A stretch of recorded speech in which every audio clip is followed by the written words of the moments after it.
Sama-sama muslim muslimat itu mengadakan pengajian ilmu pada pagi ini dengan nama Allah Subhanahu jadilah dalil upaya kita menaikkan semuanya pertolongan rahmat taufik daripada Allah Subhanahu wa taala. A'udzu billahi minasyaitonir rajim. Bismillahirrahmanirrahim. Alhamdulillahi rabbil alamin wa bihi nasta'in.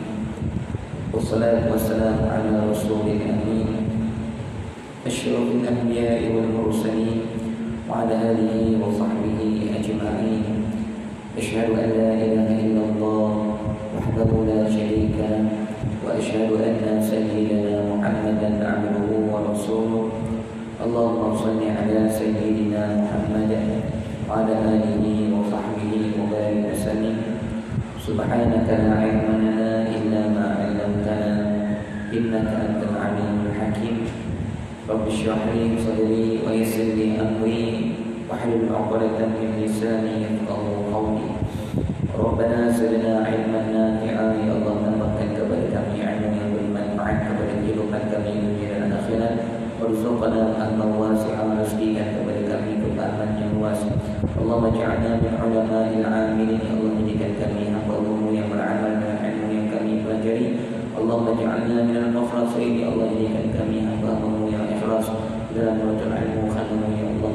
Allahumma ja'alna minal ladzina yastami'una al-qawla fayattabi'una ahsana. Allahumma faqqihna fid-din wa 'allimna at-ta'wil wahdina siratal mustaqim birahmatika ya arhamar rahimin. Amin ya rabbal alamin.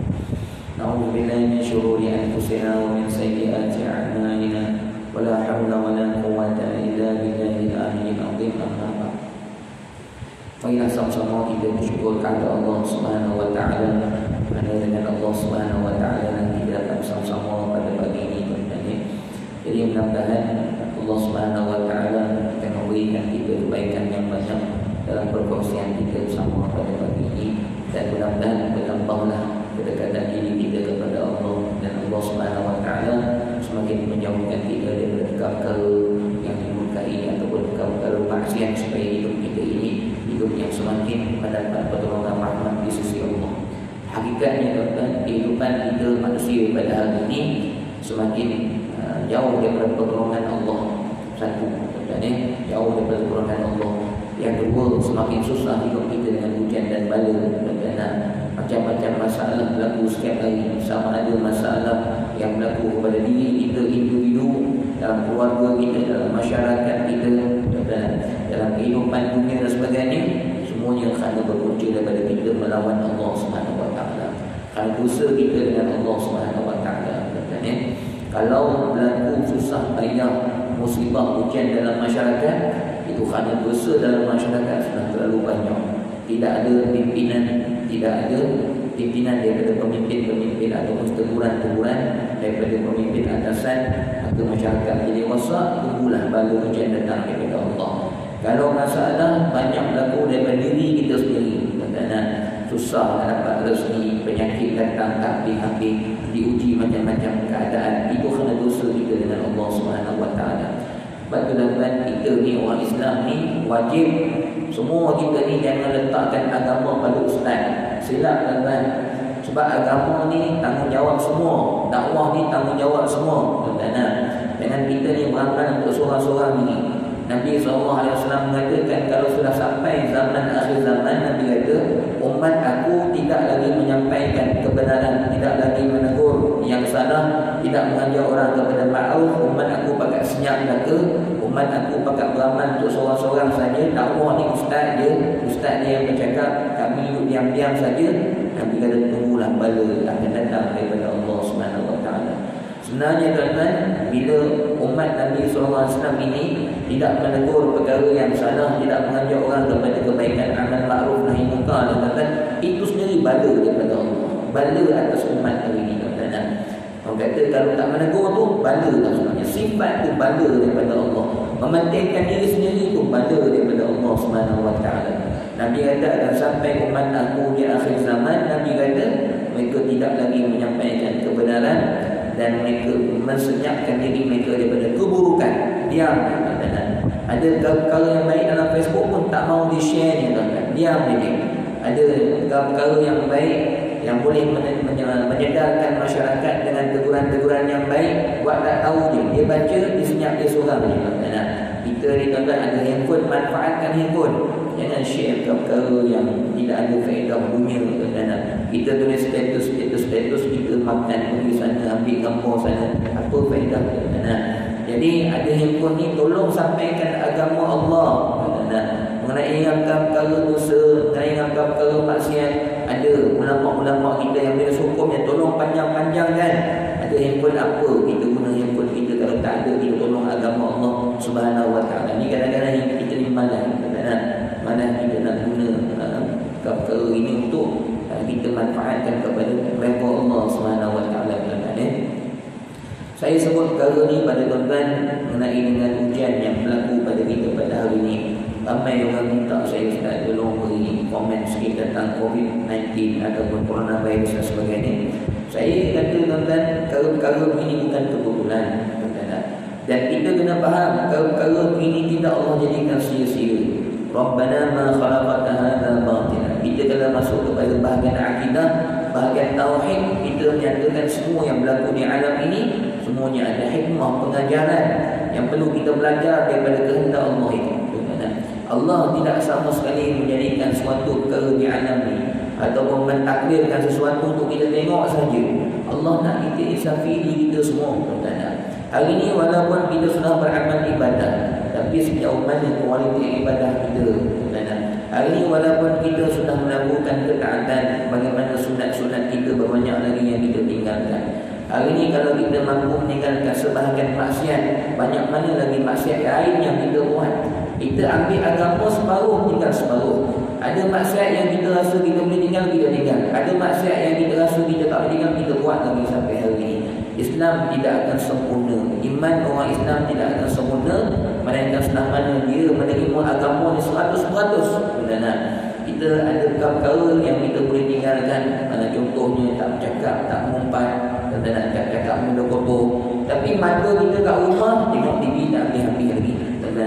Cerita-cerita yang melalaikan kita, perempuan-perempuan yang memakai pakaian-pakaian yang tidak menutup aurat itu yang kita tatap setiap hari walaupun kita sembahyang.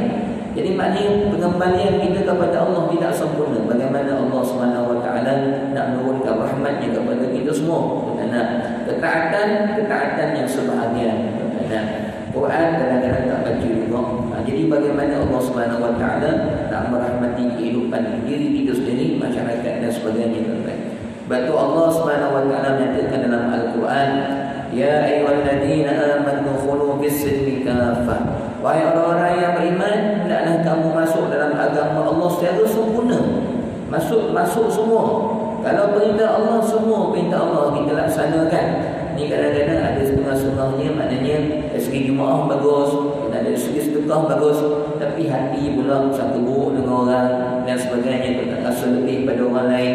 Dan kadang-kadang ada pula jenis sombong. Jadi tak habis. Betul kok ni, salah pun sana. Ada maksiat bahagian ni tinggal, bahagian sana buat. Jadi rahmat Allah tidak akan turun selagi mana kita tak ambil terima agama Allah secara sempurna. Kalau kita nak hidupkan Islam ni, kena hidupkan dengan sempurna, baru datang rahmat dan pertolongan daripada Allah. Bahkan itulah baru disebut sebagai orang yang benar-benar beriman. Jadi apa yang berlaku pada kita pada hari ini hanya sedikit saja sentuhan daripada Allah. Sedikit sangat dan bukan terlalu besar. Ini pun kita dah tak dapat nak menanggungnya. Jadi kalau tanya saya, tak ada apa-apa lah. Maknanya kita insafi diri kita, baik di semua ibadah kita, banyakkan kedekatan diri kita kepada Allah. Pada hakikatnya tuan-tuan, sebenarnya berlaku ujian musibah dalam kehidupan kita, dunia kita, tuan-tuan, semua itu satu panggilan daripada Allah. Satu panggilan daripada Allah untuk kita benar-benar kembali kepada Allah dengan bersungguh-sungguh kembali. Sebab tu dalam Al-Quran Allah SWT menyatakan, Ya ayyuhalladzina amanu taqullaha haqqa tuqatih. Allah tambahkan dalam haqqa tuqatih, benar. Allah tak kata ya ayyuhalladzina amanu taqullaha wa la tamutunna illa wa antum muslimun. Allah tak kata begitu. Tapi Allah menyatakan ya ayyuhalladzina amanu taqullaha haqqa tuqatih. Kalau tengok menaikkan taubat, ya ayyuhalladzina amanu tubu ila Allah, bukan tubu ila Allah saja, taubatan nasuha. Ada tambah hujung tu. Allah kata wahai orang beriman, hendaklah kamu bertakwa kepada Allah dengan sebenar-benar takwa. Maksudnya sebenar-benar takwa, sungguh-sungguh balik kepada Allah. Jangan ambil sebahagian perintah Tuhan, sebahagian yang lain dia tolong. Kehidupan kita di luar baik, dalam keluarga kita tak baik. Maksudnya ada lagi maksiat-maksiat yang sampai hari ini kita tak kisah. Anak bini kita dengan nyanyian, dengan lagu, tuan-tuan. Kadang-kadang kita baik, anak bini kita biar dengan pakaian yang tidak menutup aurat, dengan pakaian-pakaian yang tebal, tuan-tuan. Kita melaksanakan sebahagian perintah Allah, tapi kadang-kadang kita biarkan isteri, anak-anak perempuan kita bernekap berlebih-lebihan. Jadi kita tak ambil sungguh-sungguh takwa kita kepada Allah, tidak sebenar-benar takwa yang dikehendaki oleh Allah Subhanahu wa taala. Kemudian Allah mengatakan wa iman, taubat kepada Allah dengan taubat yang taubat nasuha. Taubat nasuha ni apa tuan-tuan? Taubat nasuha ialah taubat daripada semua dosa, bukan taubat pada sebahagian dosa. Saya taubat, saya takkan tinggalkan semayang, saya akan semayang 5 waktu, tak tinggal dah. Tapi benda-benda lain ada juga yang dosa-dosa yang kita buat.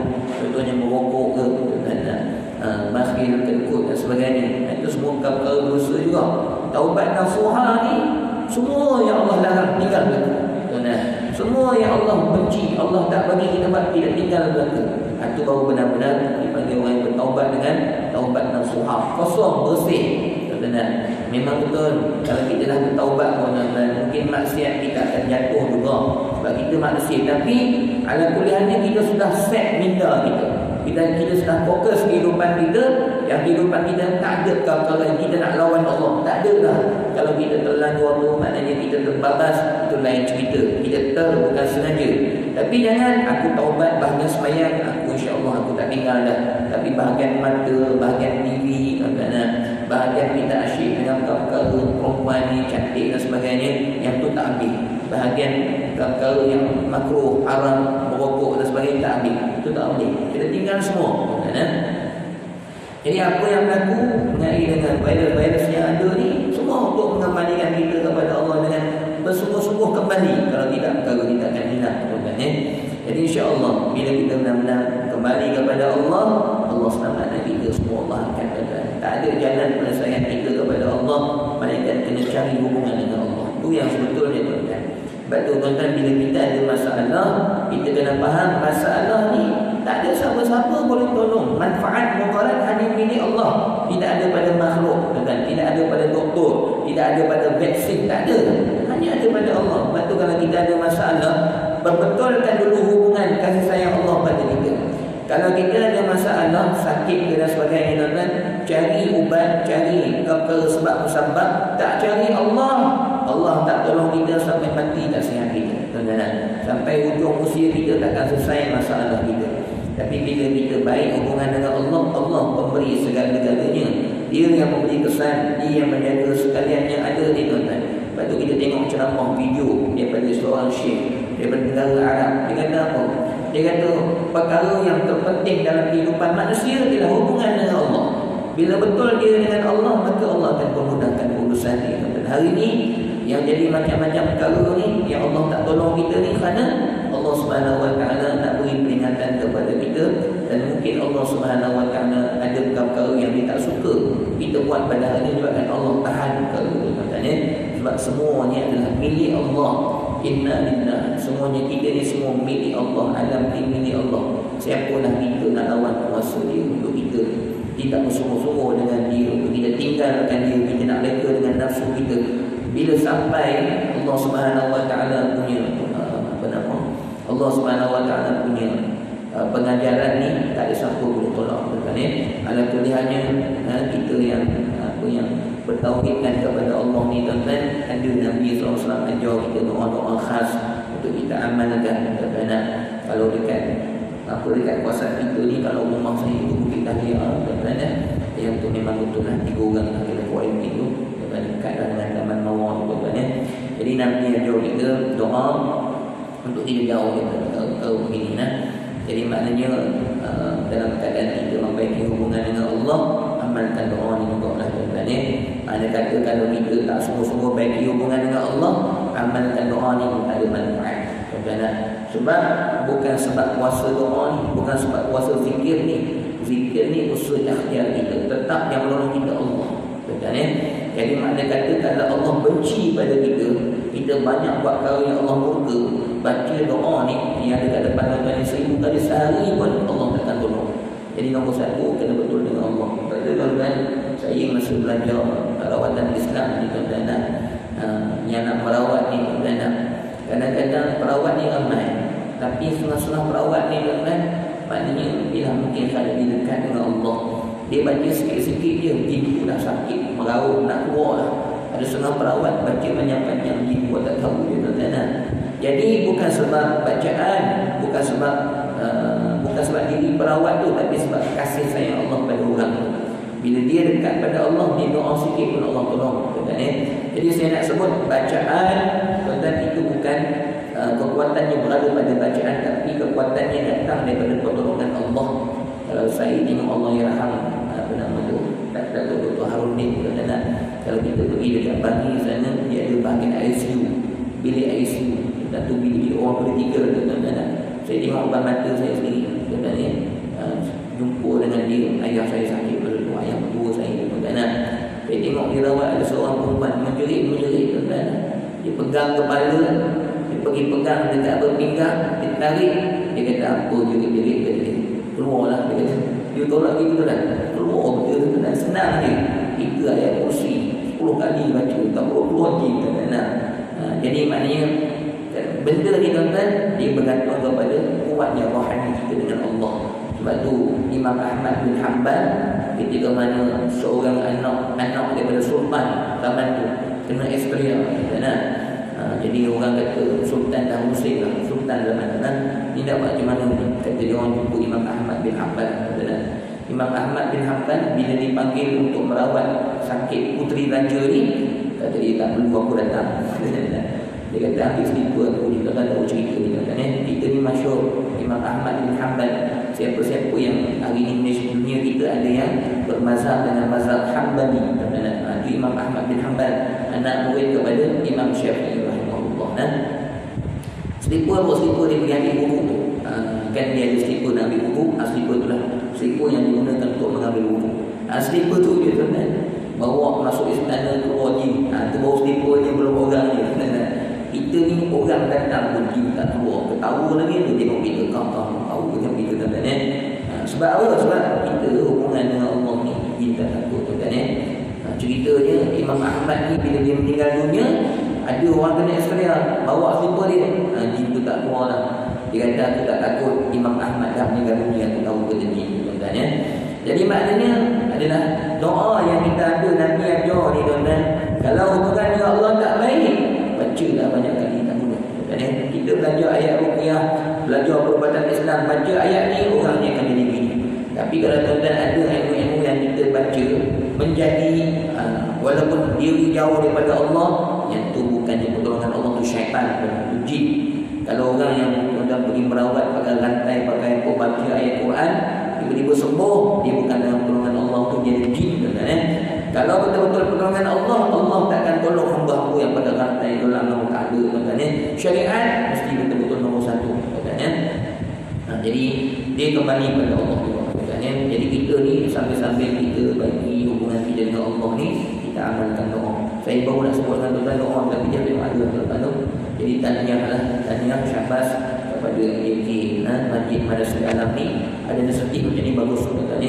Memang ni lah doa yang datang dari Nabi tu betul lah, tu yang dia tulis tu betul lah. Sunah-sunah surau masjid dia tak buat perkara ni, jadi kena buat lah. Elok semua masjid surau amalkan perkara ni. Surah Al-Mulk dah ada, tambah dengan bacaan doa tuan-tuan. Sebab kita memang kena betul-betul kembali pada Allah dengan berdoa, dengan mengharap kepada Tuhan lah tuan-tuan. A'udzu bikalimatillah tu amalkan bagus. Kemudian bismillahirrahmanirrahim, la yadurru ma'a ismihi syai'un fil ardi wa la fis sama'i was-sami'ul 'alim. Nabi sebut dalam hadis, Nabi kata barang siapa yang baca bismillahirrahmanirrahim 3 kali petang, 3 kali pagi, 3 kali petang, kata Nabi sallallahu alaihi wasallam tuan-tuan, dia tidak akan terkena dengan wabak-wabak penyakit ataupun ujian-ujian badan yang datang mengejut tuan-tuan ya. Maknanya tanpa kita tahu, tanpa kita sedar, tiba-tiba datang dia baca bismillahirrahmanirrahim itu, maka takkan terkena dengan wabak-wabak yang datang-datang secara tak sangka-sangka ni, macam corona ni mengejutkan tuan-tuan. Dan pada hakikatnya tuan-tuan, penyakit ni yang ada dalam udara kita ni berdasarkan corona banyak lagi. Cuma ada yang kita tahu, ada yang kita jumpa, ada yang kita tak tahu. Dan hari ni berapa banyak pesakit-pesakit jumpa doktor 2-3 minggu diagnose apa bagi diagnose dengan tuan-tuan. Minta maaf kalau bahasa dia saya tak betul, jadi tak pakai bahasa ini tuan-tuan. Jadi jumpa doktor berminggu-minggu tunggu keputusan, doktor tak jumpa keputusan. Kadang-kadang banyak juga penyakit ni tuan-tuan yang datang ni yang kita tak tahu wabak-wabak pada hari ni macam-macam. Jadi baca bismillahirrahmanirrahim ini untuk kesembuhan kita insya-Allah. Jadi itu untuk kita punya pegangan sebelum kita masuk pada kitab dari tuan-tuan. Ala kulli halnya kita belajar kitab ni pun sebenarnya untuk kita benar-benar kembali kepada Allah dan sebenar-benar pengembalian. Jadi tuan-tuan kalau kita solat, saya banyak kali pesan solat bersungguh-sungguh tuan-tuan. Solat dengan benar-benar hati yang menghadap kepada Allah. Jangan beramal ibadat ni satu ibadat ni jangan pilih-pilih, semua kena buat. Kena lawan nafsu, kena semua-semua balik kepada Allah. Jangan biarkan nafsu kita malas dengan ketaatan sunat dan sebagainya. Sunat dah terutama tuan-tuan. Itu yang pertama. Yang kedua, bila kita sudah melakukan ketaatan buat sungguh-sungguh. Ni kadang-kadang habis semayang paling sini paling situ tuan-tuan nak buka handphone tuan-tuan nak zikir pun astagfirullah, main-main dekat bibir pun tak bersungguh-sungguh.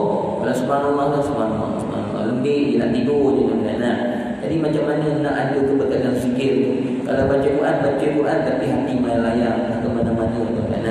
Jadi bila sudah melakukan ketaatan, melakukan semua. Bila sudah lakukan semua ketaatan, kemudian lakukan dengan bersungguh-sungguh. Ibadat ni bukan sekadar nak tengok kita laksanakan, tapi nak tengok kualiti ibadat ni apa? Bersungguh, khusyuk, ikhlas. Itu semua nak kena ada tu tuan-tuan. Barulah benar-benar kita akan dapat iman yang sempurna di sisi Allah. Tuan-tuan. Baik, tengok pengajian tasawuf kita pada pagi ini. Hakikatnya semua yang datang ni tuan-tuan datang daripada Allah. Dengan kata Ustaz Isyam, maknanya bagi tahu perkara tu, bagi tahu perkara ni semua kehendak Allah. Hakikatnya kebaikan semua datang daripada Allah.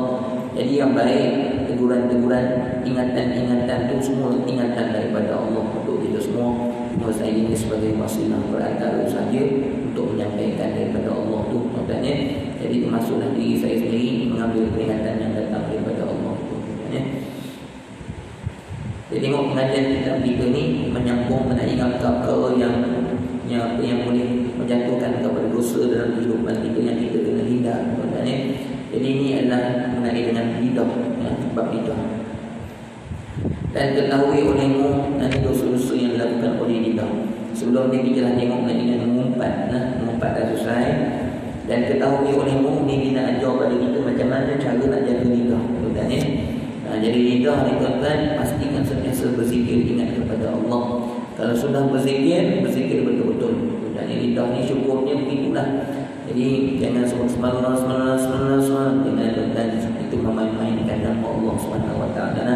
Zikir betul-betul dengan sallallahu astaghfirullahalazim alladzi azbutu tuan-tuan. Kalimah Allah kita agungkan, kita besarkan, kita syukur dengan nikmat lidah. Gunakan lidah kita ni benar-benar membaca, zikir dan sebagainya dengan betul-betul. Jangan malas-malas, jangan main-main katanya. Betul-betul. Dan ketahui olehmu bahawasanya lidah itu sebanyak-banyak anggota dan sebesar-besarnya pada kejahatan. Tuan, lidah ni adalah sebanyak-banyak dosa, sebanyak-banyak kesalahan yang datang dengan sebab lidah. Sebab tu Nabi SAW menyebutkan dua hadis. Hadis pertama Nabi kata esok banyak orang dalam neraka kerana lidah. Jadi tuan-tuan, orang perempuan dia tanya kepada Rasulullah, ya Rasulullah, kenapa orang perempuan lebih ramai masuk neraka? Nabi kata bukan kerana ramai yang mereka, tapi Nabi kata kerana lidah mereka. Lidah mereka tuan-tuan. Mereka selalu mengingkari suami mereka. Betul-betul tuan-tuan. Orang perempuan ni dan dia marah tuan-tuan, dia cakap benda-benda yang sampai keluar daripada akidah pun dia tak sedar. Awak jangan cakap begini masuk neraka. Tak kira lah neraka lah, saya tak kisah. Dia marah dia sampai gitu kan. Bagi Nabi SAW kata orang perempuan ni dia akan hilang akal dengan dua keadaan. Satu, ketika mana dia marah akal dia tak ada. Yang kedua Nabi kata hilang akal dia ketika mana dalam keadaan dia musuh. Itu emosi terganggu. Jadi tuan-tuan, kita bila faham kelemahan orang perempuan ni, kata Ustaz Azhari terus, jangan dilayan dia ketika mana dia marah. Tunggu dia sejuk.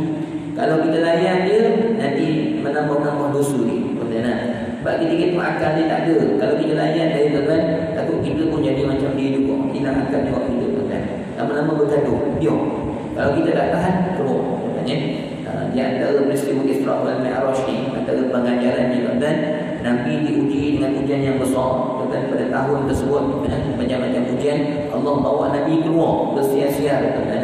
Kita dalam keadaan banyak masalah, bini tengah dalam keadaan tak baik dan sebagainya, keluar tak apa tuan ya. Sebab kita kalau duduk kat rumah bertambah pengurungan nanti. Nabi pun Allah bawa berjalan tuan ya, nak hilangkan keresahan dia, tak apa keluar tuan. Tapi jangan keluar ke karaoke pula tuan, keluar ke apa gelap malam, janganlah keluar ke masjid ke ataupun ambil udara angin, tengok ciptaan Allah dan sebagainya. Jadi boleh tak ada masalah. Jadi lidah ni menyebab masuk neraka katanya. Dan hadis yang kedua, Nabi menyatakan, kalau kamu, Nabi sebutlah, kalau kamu boleh menjamin kepada kedua perkara ni, aku jamin, aku akan jamin kamu sebagai ahli syurga. Tapi kamu kena beri jaminan kepada aku dengan dua perkara ni, Nabi kata. Pertama, kamu menjaga di antara dua rahang kita lah, maknanya lidah. Kamu boleh jamin kepada aku, Nabi kata, jaga lidah kamu baik-baik. Yang kedua, Nabi kata, kamu boleh jaga di antara dua kemaluan kamu. Dua perah kamu, dua perah, yang ni kemaluan lah. Jaga atas bawah ni, Nabi kata, aku jamin kamu sebagai ahli syurga. Ni mengenai dengan bab lidah ni katanya. Maka lazimkan olehmu akan memeliharanya. Lidah ni kena jaga baik-baik. Macam mana nak jaga lidah? Tuan-tuan kena sibukkan dia dengan zikrullah. Tuan-tuan. Sebab kita ni tuan-tuan, kalau kita tak sibukkan diri kita dengan Allah, nanti nafsu akan sibukkan kita dengan selain daripada Allah. Tuan-tuan. Jadi lidah ni bila dia sibuk dengan perkara yang baik, dia akan berkat. Bila dia berkat, dia takkan mengucapkan perkara yang tak baik, bahkan tak sanggup, dia berat kan, nak cerita hal orang, nak mengumpat, dia akan jadi berat nak sebut. Sebab lidah ni sudah ditahan oleh Allah dengan keberkatan zikir, dengan keberkatan Quran dan sebagainya. Sibukkan lidah kita dengan ketaatan. Dan tuan-tuan, memang kita kena wajibkan diri kita. Kalau tuan-tuan tak wajibkan diri kita untuk berzikir dan sebagainya, tuan-tuan, takkan boleh kita nak berzikir. Kita kena tetapkan diri kita untuk berzikir. Macam kita lah tuan-tuan, hari ini kita kadang-kadang tetapkan sehari mesti minum Nescafe. Tak minum rasa tak sempurna hidup tuan-tuan. Selagi tak minum tuan-tuan, kita dah biasa macam tu. Jadi maknanya asalnya tak biasa, tapi dah kita selalu buat, kita wajibkan diri kita. Lama-lama tak boleh tinggal Nescafe tuan-tuan. Jadi lidah ni kalau kita tak paksa, bila kita nak berjalan ni, kita lah kena wajibkan diri kita. Kalau dunia ada benda-benda yang kita boleh wajibkan, kenapa akhirat tak ada perkara yang kita nak wajibkan? Kalau kita tak wajibkan, siapa nak wajibkan? Ialah kita ni sunat tuan-tuan. Yang semayang tu, sebab tu saya kata dengan tuan-tuan, kalau kita buat sekadar fardu, itu belum tanda cinta kita kepada Allah. Sebab fardu ni nak tak nak kena buat, malas tak malas kena buat, ngantuk tak ngantuk kena bangun.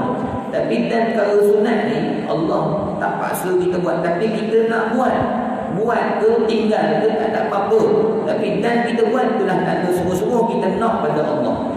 Jadi macam lidah kita nak berzikir kepada Allah ni kan, kita wajibkan juga nak juga zikir ni, itu tanda kita betul-betul nak redha daripada Allah. Tu baru ada tanda sifat kehambaan kita kan. Bangun tahajud bukan senang, tapi sebab kita nakkan keredaan Allah, kita bangun cukup sebab kita nak mencapai kasih sayang Allah Subhanahu Wa Taala. Jadi kena wajibkan diri kita lah tuan. Dia di akhir zaman ni ulama kata kita kena perbanyakkan 3 perkara, kurang 3 perkara. Jadi 3 perkara yang kita kena perbanyakkan di akhir zaman. Quran jangan ditinggalkan tuan-tuan. Kena baca Quran setiap hari tuan-tuan. Itu 3 perkara. Yang kedua tuan-tuan kena banyak bersedekah. Banyak bersedekah. Jadi perbanyakkan membaca Al-Quran, perbanyakkan zikir tuan-tuan. Yang kedua kena perbanyakkan sedekah tuan-tuan. Kemudian yang ketiga, perbanyakkan amal ma'ruf nahi munkar. Sebab akhir zaman ni zamannya orang tak senyap lagi, tak nak menyampaikan agama. Nahi munkar itu perkara penting. 3 perkara yang kita kurang, dan kita kena kurang makan. Banyak makan nanti nafsu akan jadi hebat, jadi kuat. Dan kurang tidur. Kurang tidur. Jangan banyak tidur. Kalau kita tidur saja satu hari 8 jam tuan-tuan, kalau sebulan kita tidur 8 jam, sebulan 240 jam. Jadi sebulan kita ni tuan-tuan 10 hari habis kat tidur kan. Nah, 10 hari habis kat tidur. Kalau sebulan ada 30 hari kan. Kalau kita dalam masa sebulan 8 jam tidur, 8 jam kerja. Maksudnya sebulan 20 hari habis kat dunia tuan-tuan. 10 hari yang kita beramal ibadah kepada Allah. Tu tak campur lagi tuan-tuan. Maknanya 10 hari yang pagi tu ibadat kita banyak sangat mana. Tak campur dengan makan, dengan berjalan, dengan sembang orang lagi. Tuan-tuan. Jadi dalam masa sebulan ni berapa hari dia kita punya ketaatan kepada Allah. Yang lain semua habis. Kalau 60 tahun, 40 tahun habis dengan tidur, dengan kerja ni. 10 tahun ni kita tinggal beramal ibadah kepada Allah. Jadi tuan-tuan, sebab tidur ni kurangkan sikit apa untuk kita beramal ibadah kepada Allah. Jadi tuan-tuan, kita ni kena kurang tidur. Ni kita ni tidur ni tuan-tuan 8 jam tu, 8 jam tu tidur yang atas katil. Tuan-tuan tak? Tu belum kira tidur dalam khutbah Jumaat lagi. Tidur dalam kuliah belum kira lagi. Tambah lagi tidur tu. Tuan-tuan, tu tidur bulan seronok sekali. Ustaz Azhar kata tidur dalam hotel 5 bintang tu masuk khutbah Jumaat. Tuan-tuan, punya ngantuk. Tuan-tuan, kadang-kadang hotel 5 bintang tu tak ngantuk punya tu. Tuan-tuan, tu syaitan kata lawan diri. Nabi kata jangan tidur dalam perkara, sahabat kata perkara yang kami benci, perkara yang kami tak suka. Bila mana khutbah Jumaat dilaksanakan orang tidur. Sahabat cukup benci tuan-tuan. Kita hari ini berderet orang tidur tuan-tuan. Bila khutbah Jumaat dia tidur. Sebab imam kena derah sikit tuan-tuan. Tengking-tengking sikit, jerit-jerit sikit tuan-tuan. Bagi orang tidur terjaga tuan-tuan. Imam jangan baca perlahan-lahan, nanti orang pun tak mau tidur ni kan. Baca kuat-kuat. Ada bab-bab yang neraka-neraka ni sebut kuat-kuat sikit tuan-tuan. Kemudian baca perlahan-lahan bagi orang faham. Jadi kurangkan makan, kurangkan tidur, kurang cakap. Kurang cakap.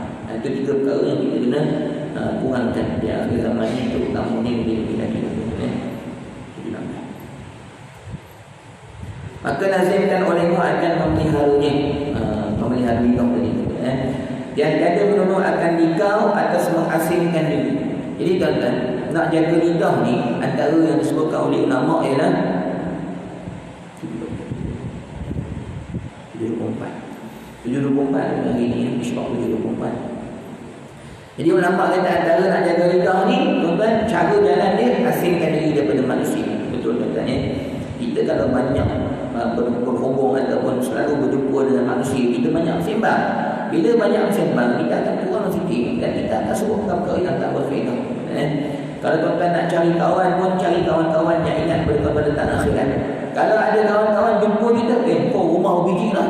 Biji tak kau beli rumah. Tak usah sembang dengan kawan kita. Sembang dengan kita, dia kira nak tanya aset kita banyak mana. Kereta kita, rosakkan hati kita. Kita pun mula-mula tak apa dengar, lama-lama naik malu lah kita. Kau ni apa kerja nama rumah kau tak ada. Aku 5 biji dah rumah. 5 biji dah rumah. Lama-lama kita naik malu. Akhirnya kita terpedaya. Sedangkan rezeki yang ada ni sepatutnya untuk akhirat. Jadi tuan-tuan, ada satu kisah yang saya dengar daripada ceramah Ustaz Nur Salam. Dia kata ada seorang makcik ni tuan-tuan, dia cerita dia ni kawan dengan kawan dia. Dia cerita bab sedekah ni tuan-tuan. Maksudnya masuk sikit perkara tu tuan-tuan, dengan dunia ni, sembang orang ahli dunia ni, kadang-kadang kita betul-betul terpengaruh dengan dunia. Sebab tu kita nak jaga lidah ni tuan-tuan, asingkan diri yang banyak bergaul dengan orang yang masyarakat yang bawa kita lupa pada akhirat, nak ambil masa dengan dunia. Jangan nanti kosong lidah kita. Jadi ada seorang makcik ni tuan-tuan, dia jumpa ustaz-ustaz, dia ikut makcik kata, kenapa makcik nak jual emas ni, makcik nak bagi ustaz nilai emas ni tuan-tuan. Emas dekat tengkuk dia, emas dekat gelang tangan tuan-tuan. Kemudian ustaz ni tanya makcik tak sayang ke gelang ni, gelang ni rantai, gelang rantai ni. Dia kata makcik sangat sayang tuan-tuan. Ini gelang rantai ni Allah pakcik kamu yang bagi. Tuan-tuan, maknanya maksud makcik kahwin ni lah gelang ni, gelang rantai ni. Sebab makcik sayang lah, makcik nak bagi, nak gandaikan. Makcik nak duit dia, makcik nak bagi pada ustaz. Ustaz punya sekolah dan sebagainya tuan-tuan, untuk panjangkan manfaat dia tuan-tuan. Maksudnya tuan-tuan, panjangnya, jauhnya pandangan dia sampai kepada akhirat. Dia kata makcik yakin bila makcik korbankan gelang dan rantai ni dekat dunia, gelang rantai ni akan datang di akhirat. Ini bagus di pandangan makcik tuan-tuan. Sebab betul tuan-tuan, kalau gelang dan rantai ni kita tinggal kiamat lalu habis-habis. Walaupun kita sayang, tuan-tuan, sayang macam mana sekalipun, bila kita masuk dalam kubur, rumah besar kita besar. Tapi kalau kita dah sedekahkan ke jalan Allah, dia akan diganti oleh Allah di akhirat. Macam itu sebab makcik ingat gelang ni, makcik tukar gelang ni untuk Allah bagi dalam syurga, subhanallah. Jauh pandangan dia. Kadang-kadang kita ni gelang peninggalan ni, berketurunan sampai bila-bila. Dan kali habis mati, gelang tu pun hancur, tu rumah terbakar dan sebagainya, apa pun tak ada. Ini pandangan yang jauh. Kalau kita ada benda-benda kesayangan yang kita nak Allah ganti, manfaatkan untuk akhirat. Kita ada kenderaan, kita nak ada kenderaan dalam syurga, kenderaan kita kepada jalan Allah. Tolong kita ambil ulama. Ada setengah-setengah macam kawan saya, live in fire. Ustaz Salahuddin ni jom sembang nanti berikan perkara ni dan itu dia saya dengan saya ustaz saya beri baik satu tujuan saya sebab saya nak ambil Habib yang datang dari negara luar dan jadi memang dia khidmat. Ustaz Salahuddin juga dengan dia bertanya sahabat saya suka saya sembang dengan dia dia cerita maksudnya dia beli tujuan dia antaranya untuk beri keselesaan kepada ustaz-ustaz yang datang untuk dibawa ke sini. Memang dia khidmat. Dia datang di Kuala Lumpur, Putrajaya, ambillah Habib Omar dan sebagainya, dia bawa kereta, dia beli bil fire untuk keselesaan. Itu tak apa tuan-tuan. InsyaAllah Allah ganti bil fire dalam syurga, insyaAllah tuan-tuan. Niat dia baik, niat yang baik. Jadi kita kalau ada kenderaan dan sebagainya untuk Allah akan ganti dia. Jadi jangan kita ada dunia nak tambah aset-aset ni sekadar untuk kekayaan dan sebagainya. Rugi tuan-tuan, rugi.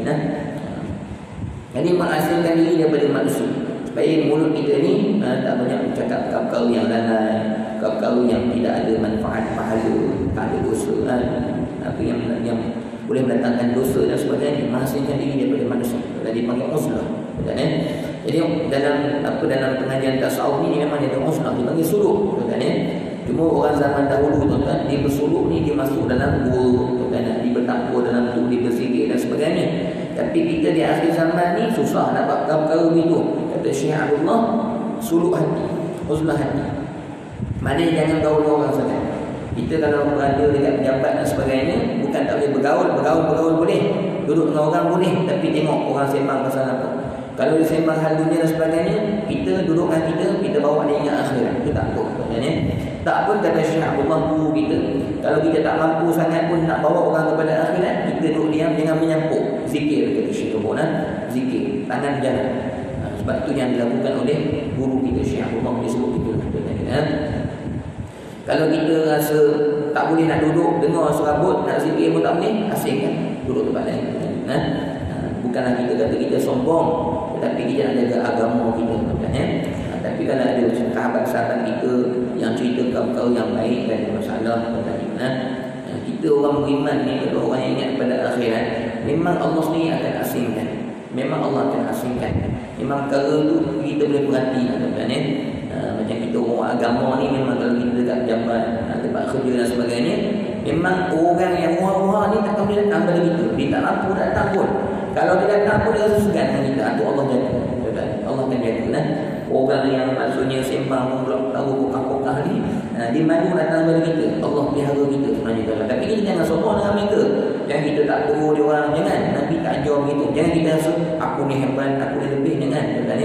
Walaupun mereka kadang-kadang segan dengan kita, tapi kalau kita jumpa salam, jumpa apa khabar, ada susah payah bantu, itu dakwah kita kepada mereka. Setengah-setengah orang ni, bila dia kaki masjid, dia serban, muka terik, orang kata muka kepan, tegur orang langsung tak nak. Ini saya tak suka, saya benci orang ni, tuan-tuan.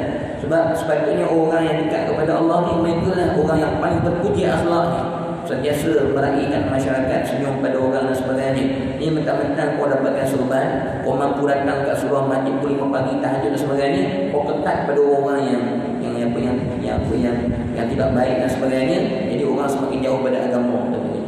Dia takkan jadi macam tu sebenarnya. Orang yang bersyukur kepada Allah, dia tahu ni semua pemberian daripada Allah, dia takkan sombong pada orang lain. Tapi dan sombong itu amal ibadah dia, amal ibadah syaitan tu. Sebab syaitan memudahkan dia dengan ketaatan, bahkan syaitan suruh supaya semakin menebal sombong di dalam hati dia. Saya sebut dengan tuan-tuan ni bukan perkara yang saya sebut, memang saya tengok ada orang yang begitu, yang memang orang komen pada saya dan sebagainya dalam grup WhatsApp tu, memang dialah yang bercakap, padahal sopan dan sopan dia ni kata orang ni datang surau 5 pagi ni tuan-tuan. Tapi kalau jumpa naik motor Allah muka dia senyum pun tidak, tengok orang pun tak nak tuan-tuan.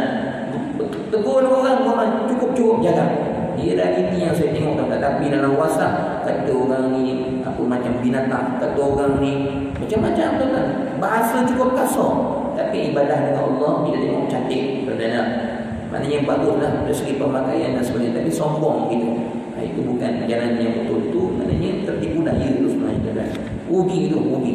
Beramal ibadah banyak-banyak tapi tak menjadikan akhlak-akhlak yang bagus sampai jadi macam tu. Na'udzubillah, bahaya itu keadaan kan. Kita ni na'udzubillah jadi daripada beramal ibadah jadi sombong. Dia takut tu tuan-tuan ya. Jadi yang kedua, cara nak jaga lidah ni tuan-tuan dan mengekalkan diam. Tapi banyak tak diam. Sebab tu tuan-tuan dalam kitab Ad-Durrun Nafis ulama tasawuf bahkan seboleh Syekh Abdul Qadir Jalani juga. Tuan-tuan nak jadi wali-wali Allah, nak jadi orang yang Allah sayang, orang yang Allah kasih, dia ada 4 rukun besar. 4 rukun besar. Maknanya nak jadi orang yang dekat pada Allah kena ada rukun ni. Kalau tak ada ni tak sah perjalanan kita ni. Perjalanan kita kepada Allah ni tak sah. Maknanya akan terganggu, akan terhalang. Macam semayang kita ada 13 rukun. Satu rukun tak buat, tak sah semayang kita. Jadi rukun nak jadi suluk ni, nak berjalan kepada Allah ni 4. Dan yang pertama ialah kurang makan. Kurang makan. Kalau makan banyak kita makan banyak ambil kan. Kedua, kurang tidur. Ni rukun tak sah. Yang ketiga ialah kurang cakap. Dia kata mengekalkan diam ni, kurang cakap. Sebab wali-wali Allah ni dia berkat bibir dia. Dia cakap perkara penting dia. Perkara yang ada manfaat dia cakap lah. Kemudian yang keempat ialah bermuslah. Maksudnya menghasilkan diri daripada perkara yang tidak baik. Dan bermuslah, hati zikir kepada Allah. Jadi kurang cakap, banyak diam. Nanti kalau pergi sarapan pagi tu kan jangan diam pula maksudnya. Belajar ustaz kata minta apa sembang menghubungkan silaturahim ke makan. Kalau ada kan bila-bila lah kita hari ni bila nanti senyap dah. Jangan tipu pula, dan itu salah faham namanya. Tak ada masalah sembang untuk hubungan silaturahim, tak ada masalah. Cuma maksudnya diamkan ni, diam banyak diam ni tidak bercakap perkara dunia, perkara yang tidak ada manfaat. Itu tidaklah katanya. Bercakap perkara yang ada kebaikan, perkara yang boleh menjadi pengajaran yang akibat. Tak ada masalah cerita negara orang luar macam mana Islam mereka merantau negara sana, tengok Islam mereka berjalan, tak ada masalah. Tengok perkara yang baik, tak ada masalah. Bahkan Nabi SAW pun tuan-tuan, ketika mana dia makan dengan sahabat, Nabi selalu bersembang, selalu bercakap dengan para sahabat untuk mengata menghubungkan silaturahim itu semakin rapat. Nabi tidak diam, bercakap diam. Contohnya ada setengah-setengah tuan guru ni kita panggil kuliah, tuan-tuan, panggil ceramah dan sebagainya, bila pergi dekat tempat makan dia diam, sampai kita pun tak berani nak cakap dengan dia, lagi diam. Tuan-tuan, dia tak cakap sepatah, dia jawab sepatah. Tak cakap lagi tu tuan-tuan. Itu bukan sunnah Nabi. Nabi kalau makan dengan sahabat bergurau dan sebagainya tuan-tuan. Dan tuan-tuan ada yang gurau Nabi SAW. Satu gurau Nabi. Ada sahabat makan kurma dengan Nabi tuan-tuan. Sayyidina Ali sebelah Nabi. Dia sebut di hadis tuan-tuan ni gurauan Nabi. Makan-makan ni tuan-tuan. Jadi mereka ni tuan-tuan makan kurma ni, biji kurma ni dia orang kumpul kat Sayyidina Ali. Kumpul banyak-banyak kat Sayyidina Ali tuan-tuan ni. Dan banyak biji tu kat Sayyidina Ali. Jadi sahabat kata, "Wei Sayyidina Ali, kau makan banyak." Betul. Padahal biji kurma tu dia orang punya, saja nak ngusik dia. Kumpul kat Sayyidina Ali. Betul. Sayyidina Ali jadi malu lah. Tengok biji banyak kali ditolak ke Rasulullah. Betul. Ditolak ke Nabi. Betul. Jadi Abu Sayyidina Ali kata, bukan aku, ni Nabi makan banyak. Digurau sahabat dengan Nabi. Betul. Nabi ada masalah gurau kita. Ditolak biji ke Nabi. Nabi senyum. Betul. Nabi kata, Sayyidina Ali, tu biji kamu, biji aku makan ada dalam tangan aku. Nanti biji aku pegang. Nabi kata lah. Jadi Sayyidina Ali kata apa, nak nipu tak jadi. Sebab Rasulullah makan dia pegang biji. Kata dia, tu yang ada kat depan kamu tu, kamu punya tu. Kata Rasulullah kata. Jadi Nabi ni makan itu gurau. Dan maksudnya hubungan sahabat tu rapat. Bukan dia makan langsung tak tegur siapa. Tu saya cerita dengan tuan-tuan tu, pengalaman-pengalaman saya tu. Tuan-tuan bukan cerita saja-saja tu, depan mata saya tengok. Tuan guru senyap je kan. Tak ada nak tanya pengurusi macam mana masjid ke surau ni, macam tak ada, senyap je dia. Tak kira masuk ceramah, boh, sejam lebih. Tapi bila makan kat mana dia semua diam dah kan. Dah dia diam, kita pun sedar nak cakap dengan dia. Jadi itu bukan sunnah tidak begitu bercakap ya. Saya pun duduk dengan tuan guru Ustaz Mak Isa kita pun, Ustaz Mak Isa sambil-sambil makan pun dia boleh bagi pengajaran ilmu. Sambil-sambil makan dia bagi ilmu ya. Tuan guru orang soleh dan sebagainya. Antara yang Ustaz Mak Isa pesan yang saya sampai dalam kuliah juga mengenai dengan bila mak ayah dah tak ada ni, duit yang kita bagi pada mak ayah kata Ustaz Mak Isa jangan diputuskan. Kita hari ni bila mak ayah dah tak ada, kita pun lapar. 200, 300 yang kita bagi setiap bulan pada mak ayah kita tak bagi dah. Ustaz Mak Isa kata salah. Dia dah tengah makan ni tuan-tuan. Tengah makan sedulang ni, sambil-sambil tu dia sembang perkara-perkara begitu. Saya pun terfikir seorang ni betul kata Ustaz Mak Isa. Saya kena sampai dalam kuliah tuan-tuan. Sepatutnya khidmat kita pada mak ayah ni tuan-tuan, bukan setakat masa dia hidup kita nak tolong bagi dia makan murah rezeki dengan pertolongan duit kita. Dia mati sambung lagi sebab kita khidmat pada mak ayah sampai kita mati ya, bukan sampai dia mati, kita mati. Benar. Jadi 200 yang kita bagi mak ayah kita yang dia hari ni dah tak ada, sambung pahala pula. Ini pesan Islam. Kadang-kadang kita tak nampak. Kita tak nampak ni hikmah orang yang Allah beri ilmu ni. Allah buka minda dia, ilham dalam akal dia. Dia nampak amal ni perlu sampai macam. Jadi tuan-tuan hari ni tuan-tuan yang hari ni mak ayah yang tuan-tuan bantu sebelum ni dah tak sambung balik. Tuan-tuan tolong sambung balik. Itu khidmat kita sebagai anak, berkat rezeki kita insya-Allah tuan-tuan. Kita tolong mak ayah kita dalam kubur, khidmat kita jaga dia dalam kubur tuan-tuan. Sentiasa sedekah untuk dia setiap bulan macam biasa. Insya-Allah hidup tuan-tuan sentiasa dalam keberkatan di sisi Allah. Anak-anak kita semua sebab bila kita meraihkan mak ayah ni tuan-tuan, hidup kita akan diridhai oleh Allah. Ridha Allah wa ridha walidain. Ridha Allah meletak pada ridha kedua. Ilmu tu bukan saya berada depan tengah makan. Jadi maksudnya bersembang, cakap tak ada masalah. Cumanya maknanya disebut oleh Syekh Abdul Mandiri ni nak jaga bibir ni maksudnya banyakkan diam. Kalau tak ada apa-apa diamlah tuan-tuan ya. Banyakkan diam. Sekarang tuan-tuan pasal kita pada hari ini. Jadi maknanya apa yang disebut oleh Syekh Abdul Mandiri ni, cara untuk kita jaga lidah dan kebaikan-kebaikan lidah, itulah 2-3 perkara yang disebutkan. Nanti kita akan sambung pula mengenai dengan kata Syekh Abdul Qadir, nak menghasilkan diri, nak mengekalkan diam ni tak dapat kita laksanakan, melainkan ada cara-caranya tuan-tuan ya. Kita tahu dah nak jaga diri ni, nak jaga mulut ni kena banyak menghasilkan diri, kena banyak diam. Tapi 2 perkara ni akan terhalang melainkan kita kena buat satu perkara tuan-tuan ya. Jadi kita akan sambung pada bulan yang akan datang. Jadi sekali yang baik itu semua datang daripada Allah Subhanahu Wa Taala. Saya mohon maaf kekurangan dan kebaikan kuliah. Mudah-mudahan Allah bawa kita kepada agama yang betul tuan-tuan. Kadang-kadang kita ni rasa kita ni betul dah, padahal macam tadi saya sebutlah, tahajud pagi bagi sombong tak betul tuan-tuan ya. Sebab tu tuan-tuan, dalam kita baca Fatihah ni kita minta dua tuan-tuan ya. Ghairil maghdubi alaihim waladdallin. Sebab manusia ni memang ada 2 keadaan tuan-tuan. Kita minta tunjukkan Allah jalan yang benar, kita minta Allah tunjukkan jalan yang benar, bukan jalan yang orang-orang yang Allah murka dan bukan jalan-jalan orang yang sesat tuan-tuan. Sesat ni masalah ni. Murka ni tuan-tuan, jalan orang yang Allah murka ni ya. Kita tahu benda tu dosa, kita buat juga. Itu murka. Kita faham dah kalau dia salah, kita buat juga. Yang murka pun kita tak nak. Maksudnya jangan kita ni duduk dalam golongan-golongan yang buat dosa, yang lawan Allah. Kita tahu benda dia salah, kita buat, kita lawan juga, kita tolak juga, kita ikut nafsu juga. Ni benda-benda yang kita memang tahu Allah murka. Itu pun kita tak nak. Waladhdallin, dan bukan jalan mereka orang yang sesat. Sesat ni masalah tuan-tuan. Dia ni rasa dia betul, dia tak tahu dia buat dalam keadaan sesat tu. Ini masalah.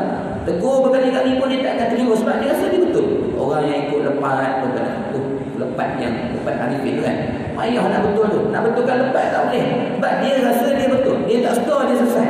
Itu masalahnya.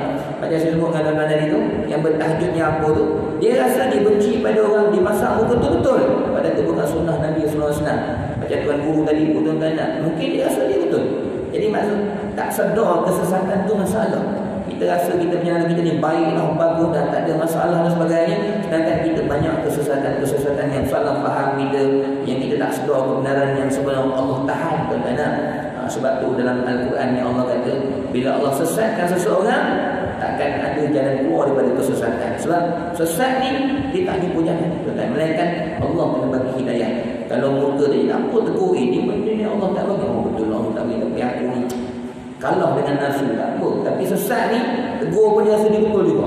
Dia minta 2 perkara dengan Allah Subhanahu Wa Taala. Sebab tu kalau tuan-tuan nak minta hindar dari dosa ni tuan-tuan, minta jangan hindar dari dosa saja, minta kita hindar daripada perkara yang sesat, yang kita tak sedar kita buat dosa, tapi kita anggap kalau tidak berdosa, dan kita rasa perkara yang betul. Dan alhamdulillah, sekali tuan-tuan, mudah-mudahan Allah Subhanahu Wa Taala merahmati kita dan kita dapat amalkan dalam kehidupan kita, insya-Allah. Assalamualaikum warahmatullahi wabarakatuh.